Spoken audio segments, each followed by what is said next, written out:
ఈ రోజు మహాభారతంలోని 105వ అధ్యాయం. కురుక్షేత్ర యుద్ధం ముగిసిన తర్వాత కృష్ణుడు 36 సంవత్సరాలు ద్వారకాను పాలించారు. కృష్ణుడి వంశానికి చెందిన వృషణులు, భోపాలులు మరియు యాదవులు అదుపులేని స్వయం విలాసం మరియు అతిశయ భోగాల్లో తమ రోజులు గడిపారు. వారు క్రమశిక్షణ, వినయం అనే భావాన్ని పూర్తిగా కోల్పోయారు. ఒకసారి కొందరు ఋషులు ద్వారకాకు వచ్చారు. అహంకారం, అగౌరవం నిండిన యాదవులు ఆ ఋషులను ఎగతాళి చేశారు. యాదవులు తమ యువకులలో ఒకరికి స్త్రీ వేషం వేయించి ఆ గౌరవనీయమైన అతిథుల వద్దకు తీసుకువచ్చి, ఓ విజ్ఞానులారా, ఈ స్త్రీకి అబ్బాయి పుడుతుందో అమ్మాయి పుడుతుందో దయచేసి మాకు చెప్పండి అని అన్నారు. ఆ ఋషులు వారి అగౌరవ కారణమైన అపహాస్యాన్ని గ్రహించి కోపంతో ఇలా అన్నారు: ఈ వ్యక్తికి అబ్బాయి గాని అమ్మాయి గాని కాదు, ఒక గద పుడుతుంది. ఆ గద మీ వంశానికి యముడిగా మారి అందరినీ నాశనం చేస్తుంది. ఈ శాపాన్ని పలికిన తర్వాత ఆ ఋషులు అక్కడి నుండి వెళ్ళిపోయారు. యాదవులు ఒక మంచి అపహాస్యం అనుకున్నది ఈ విధంగా అప్రియమైన ముగింపు రావడంతో ఆ యాదవులు కాస్త కలత చెందారు. మరుసటి రోజు స్త్రీ వేషం వేసుకున్న సంపాదికి పురిటి నొప్పులు రావడంతో వారు ఆశ్చర్యానికి గురయ్యారు. ఆశ్చర్యం ఏమిటంటే అతడు గదను కన్నాడు.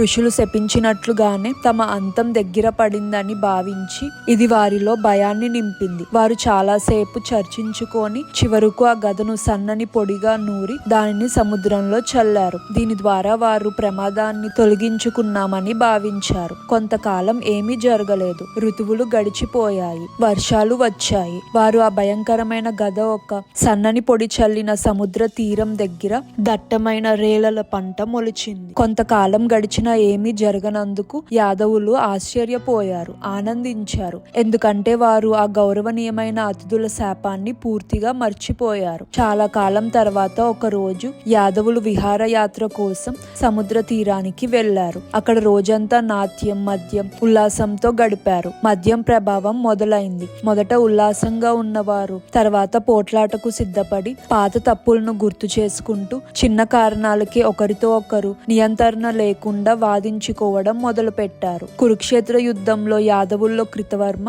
కౌరవుల పక్షాన మరియు సత్యకి పాండవుల పక్షాన పోరాడారు. ఓ కృతవర్మ, గూడారాల్లో నిద్రపోతున్న సైనికులను ఏ క్షత్రియుడైనా దాడి చేసి చంపుతాడా? నువ్వు మన వంశానికి చాలా గొప్ప శాశ్వతమైన అపకీర్తిని తెచ్చావు అని సత్యకి కృతవర్మను నిందిస్తూ అన్నారు. దీనికి చాలా మంది మత్తులో ఉన్న యాదవులు మద్దతు పలికారు. కృతవర్మ అవమానాన్ని తట్టుకోలేకపోయారు. కుడిచే తెగిన తర్వాత యోగాసనంలో కూర్చున్న గొప్ప భూరిశ్రవస్సుని నువ్వు చంపావు. అలాంటి నువ్వు పిరికివాడా? నన్ను నిందించడానికి సాహసిస్తావా అని కృతవర్మ అన్నారు. వారిలో చాలా మంది అతనికి మద్దతు పలికారు. సత్యకి చేసిన క్రూరమైన చర్యకు అతనిని ఎగతాళి చేయడం ప్రారంభించారు. వెంటనే యాదవులు అందరూ ఏదో ఒక పక్షాన గొడవలకు దిగారు. త్వరలోనే మాటల నుండి చేతలకు దిగారు. సత్యకి కత్తిని తీసి కృతవర్మపై దూకి అతని తల నరికివేసి నిద్రిస్తున్న సైనికులను చంపిన పిరికివాడికి ఇదే అంతం అని అరిచారు. ఇతరులు వెంటనే తమ మద్యపాన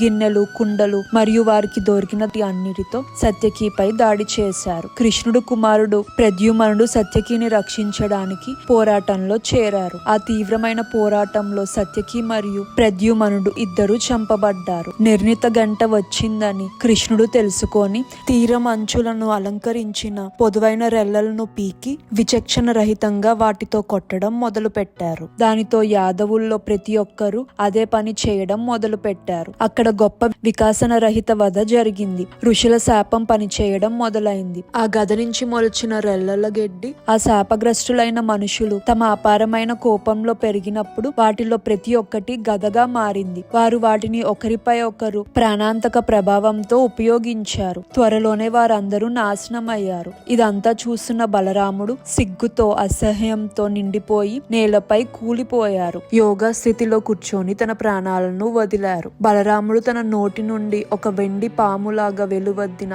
కంటి దారతో సముద్రంలో కలిసిపోయారు. అలా నారాయణుడి అవతారం బలరాముడిగా ముగిసింది. గాంధారి కురుక్షేత్ర యుద్ధంలో తన 9 కొడుకులు చనిపోతున్నా వెనుక నుండి నడిపించి కృష్ణుడు అది ఆపలేదని కోపంతో నీ వాళ్ళు కూడా ఒకరితో ఒకరు దెబ్బలాడుకొని మరణించుగాక అని ఏదైతే శాపం ఇచ్చారో మరియు మరియు యాదవులు ఋషులతో అపహాస్యం చేయడం వల్ల ఇచ్చిన శాపం. కృష్ణుడు తన ప్రజలందరూ విధి నిర్ణయం ప్రకారం తమని తాము నాశనం చేసుకోవడం చూశారు. బలరాముడు వెళ్ళిపోవడాన్ని చూసినప్పుడు అతను తన అవతార సమాప్తిని గురించి ఆలోచిస్తూ నేను వెళ్ళవలసిన సమయం వచ్చింది అని తనలో తాను అనుకొని నేలపై పడుకొని నిద్రపోయారు. అడవిలో వేట కోసం తిరుగుతున్న ఒక వేటగాడు పొదల్లో నేలపై పడుకొని ఉన్న వాసుదేవుణ్ణి చూసి దూరం నుండి ఆ వేటగాడుకు కృష్ణుడు నేలపై విశ్రాంతి తీసుకున్న ఒక అడవి జంతువుగా పొరబడ్డాడు. అతను తన విల్లుని వంచి ఆ నేలపై పడుకున్న రూపంపై ఒక బాణాన్ని వేశాడు. ఆ బాణం అతని పాదంలోని అడుగు భాగాన్ని చీల్చుకుంటూ అతని శరీరం గుండా పూర్తిగా దూసుకుపోయింది. ఈ విధంగా గొప్ప వాసుదేవుడు మానవలోకం నుండి నిష్క్రమించారు.